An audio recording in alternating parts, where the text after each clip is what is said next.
नमस्कार, मैं अनीता चौधरी। देखिए, कांवड़ यात्रा जब भी शुरू होती है, कहीं ना कहीं उसमें स्वच्छता को लेकर, पवित्रता को लेकर एक विवाद खड़ा हो जाता है। 11 तारीख से सावन का महीना लगने वाला है और भोलेनाथ के भक्त कांवड़ यात्रा के लिए पूरी तरह से तैयार हैं। इस बार स्वच्छता बनी रहे, इसको लेकर के उत्तर प्रदेश सरकार की तरफ से भी और उत्तराखंड सरकार की तरफ से भी कई कोशिशें की गई, लेकिन शायद उच्चतम न्यायालय उन कोशिशों से सहमत नहीं हो पाया। लेकिन इन सब के बीच में विश्व हिंदू परिषद ने एक रास्ता निकाला है। विश्व हिंदू परिषद ने दुकानों के लिए प्रमाण सर्टिफिकेट जारी करने का आह्वान किया है। क्या है ये सर्टिफिकेशन, किस तरह से ये काम करेगा, इस पर बात करने के लिए हमारे साथ इंद्रप्रस्थ, विश्व हिंदू परिषद के इंद्रप्रस्थ के संगठन मंत्री सुरेंद्र गुप्ता जी हैं। सर, एक बात बताइए कि हालांकि एक कोशिश थी कि सत्यता बरकरार रहे सरकारों की तरफ से, लेकिन उसमें भी धर्म निरपेक्षता आ गई सुप्रीम कोर्ट की तरफ से और नामों को लेकर उन्होंने बोल दिया कि ऐसी कोई जरूरत नहीं है और स्टे लगा दिया है उस ऑर्डर पे। अब आपने एक आह्वान किया है कि हम दुकानों से कहेंगे उनको प्रमाणित रहे, ताकि कांवड़िए जो है वो पवित्रता के साथ भोलेनाथ का दर्शन कर सके और जल चढ़ा सके। क्या ये कोशिश है, किस तरह से ये काम करेगा? देखिए, ऐसा है कि जहां तक हम ये सोचते हैं कि धर्मनिरपेक्षता को बचाने की कोशिश है, तो मैं ये बता दूं कि ये धर्मनिरपेक्षता को बचाने की कोशिश नहीं है, ये किसी के तुष्टीकरण करने की कोशिश है। क्योंकि हम सब जानते हैं कि हर धर्म या मजहब या पंथ को मानने वाले लोग अलग अलग प्रकार के लोग हैं। वो अलग अलग प्रकार की पूजा पद्धतियों का पालन करते हैं, अलग अलग प्रकार से सात्विकता का ध्यान रखते हैं। तो मैं यदि हिंदू हूं और मेरी पूजा पद्धति के अनुकूल यदि मैं किसी यात्रा में शामिल हो रहा हूँ, तो मैं चाहता हूं कि उस समय मेरी सात्विकता का मुझे पूरा ध्यान रखने का मुझको अधिकार है, मेरा मौलिक अधिकार है। अब उसमें कुछ लोग यदि दुर्भाग्य से झूठे नामों का बोर्ड लगा करके मेरी उस सात्विकता को, मेरी उस धार्मिकता को, मेरी उस पवित्रता को भंग करने की कोशिश करते हैं, तो फिर मुझे बहुत क्रोध भी आता है और मैं कभी उसका प्रतिकार ऐसा भी कर सकता हूँ जो शायद वहां लॉ एंड ऑर्डर की सिचुएशन क्रिएट हो जाए। तो उत्तर प्रदेश प्रशासन ने इसी से बचने के लिए ये आदेश लागू किया, लेकिन दुर्भाग्य से कई ऐसे मसलों पर सर्वोच्च न्यायालय जो है तुरंत आगे आ जाता है प्रशासन के, जबकि अगर वहां कोई इस प्रकार से law and order situation create हुई तो उस समय उच्चतम न्यायालय को डील नहीं करना, डील प्रशासन को करना। तो प्रशासन उसके लिए पहले ही एक पूर्व योजना तय करके चलता है, इस योजना क्रिएट।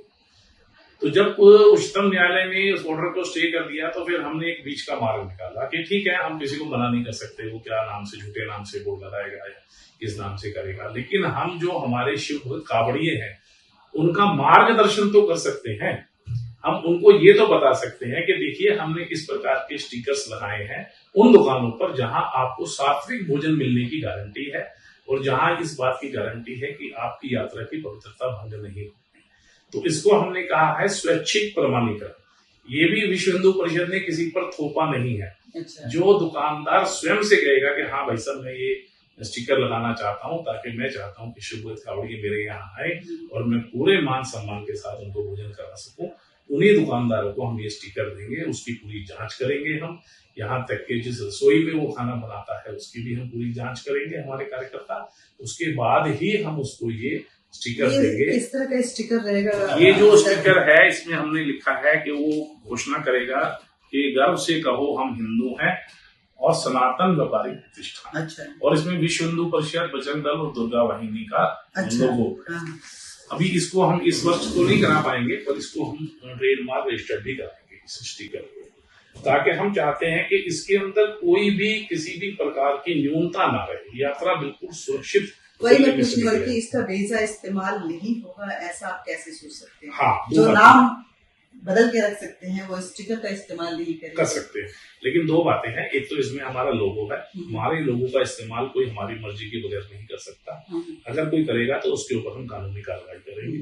तो अपना कुछ भी लिखे उससे हमें मतलब नहीं, लेकिन हमारा लोगो कोई भी हमारी मर्जी के बगैर अपनी दुकान पर नहीं लगा सकता। उसके ऊपर हम कानूनी कार्रवाई करके उसको दुकान बंद कराएंगे, उसको बाध्य करेंगे। कानून उसके ऊपर सख्त से सख्त जो है वो एक्शन। ये स्टिकर सिर्फ दिल्ली तक में ही बांटे जाएंगे या उत्तर प्रदेश, उत्तराखंड तक में भी इनका?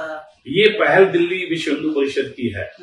अब जब भी कोई अच्छी पहल होती है तो वो किसी एक हिस्से से शुरू होती है, फिर अगर उसके परिणाम सकारात्मक आते हैं, अच्छे आते हैं, तो बाकी सब लोग उसको फॉलो करते हैं। तो हो सकता है आने वाले समय में पूरे देश में ये लागू हो, लेकिन ये पहल अभी दिल्ली प्रांत विश्व हिंदू परिषद ने किया। एक अंतिम सवाल भाई साहब कि ये सुप्रीम कोर्ट का कहना है कि आप अपनी मर्जी से नाम रख सकते हैं और उसमें कोई ऑब्जेक्शन नहीं कर सकता है और उस पर स्टे लगा दिया है। लेकिन कांवड़ यात्रा के दौरान हमने देखा कि जो अपनी मर्जी से नाम लगाते हैं, कुछ भी नाम रख लेते हैं, लेकिन उनका धर्म और मजहब अलग होता है, पंथ अलग होता है, कहीं ना कहीं वहां पे स्वच्छता की भी कमी रही है और वो कांवड़ियों को के भावनाओं को आहत करने वाला रहा है। ऐसे में क्या लगता है कि सुप्रीम कोर्ट का ये फैसला समाज के लिए कितना हितकारी? ये बिल्कुल जिसे मैं कहता हूँ अन्यायकारी है ये फैसला। इसमें कोई भी न्यायकारी फैसला है ही नहीं किसी भी तरीके का। सर्वोच्च न्यायालय ने गहराई से उसके ऊपर जितनी बहस होनी चाहिए थी उस विषय पर, क्योंकि ये तो कई वर्षों से चल रहा है लगातार, तो सर्वोच्च न्यायालय ने इतनी जल्दी में इसके ऊपर स्टे लगाया। इतनी जल्दी क्या थी सर्वोच्च न्यायालय को? उसके ऊपर बहस होनी चाहिए थी, हर एक पक्ष को अपना अपना पक्ष रखने की इजाजत मिलनी चाहिए थी। और एक ऐसी आफत को जो अगर मान लो किसी समय इतनी बड़ी कांवड़ यात्रा में, जहां मैं कहता हूं कि हजारों लाखों की संख्या में शिव भक्त कांवड़िए होते हैं, अगर वो कहीं मान लो बिदक गए तो क्या होगा? सुप्रीम कोर्ट क्या करेगा उस समय? तो ये इस प्रकार की जल्दबाजी इतनी बड़ी संस्था के द्वारा ये बिल्कुल भी न्यायोचित नहीं है, ये मेरा मानना है। हमने फिर भी बीच का मार्ग निकालने की कोशिश की है ताकि सर्वोच्च न्यायालय का भी मान रहे और जो शिव भक्त कांवड़िए हैं उनका भी मान रहे। इसके लिए हमने ये कोशिश की है। बहुत बहुत शुक्रिया आपका। देखिए, तो ये स्टिकर जो है वो अब कांवड़ यात्रा के दौरान जगह जगह दुकानों पे लगे मिलेंगे, जिसमें लिखा होगा गर्व से कहो हम हिंदू हैं और सनातन पद्धति से व्यापार का एक प्रतिष्ठान करके एक रास्ता बीच का निकाला गया है, जिसमें कांवड़ियों का सम्मान भी बना रहे और सुप्रीम कोर्ट का मान भी। आपको बता दें कि हमारे संविधान और कानून में एक शब्द आता है ब्रीच ऑफ ट्रस्ट, यानी कि आप झूठ बोलकर कुछ भी नहीं कर सकते, गुमराह लेकर नहीं कर सकते हैं। और इसके अंदर बहुत सारी धाराएं लगती हैं, लेकिन जो मेजर धाराएं लगती हैं वो है 420 और 12B। अब ऐसे में इसकी जो सजा है वो 10 साल तक की है। कोई भी अगर इसका उल्लंघन करता है तो 10 साल तक की है। ऐसे में अगर सुप्रीम कोर्ट को नाम बदलकर कांवड़ यात्रा के समय में आस्था, जो कि ब्रीच ऑफ रिलीजियस वैल्यू भी है, ये भी संविधान में कहा है, वो नजर नहीं आ रहा है और उसमें ये कानून का उल्लंघन नहीं नजर आ रहा है, तो कहीं ना कहीं ये बड़ा सवाल खड़ा करता है। लेकिन बहरहाल एक रास्ता निकाला गया है, देखते हैं कितना कामयाब होगा। जय हिंद।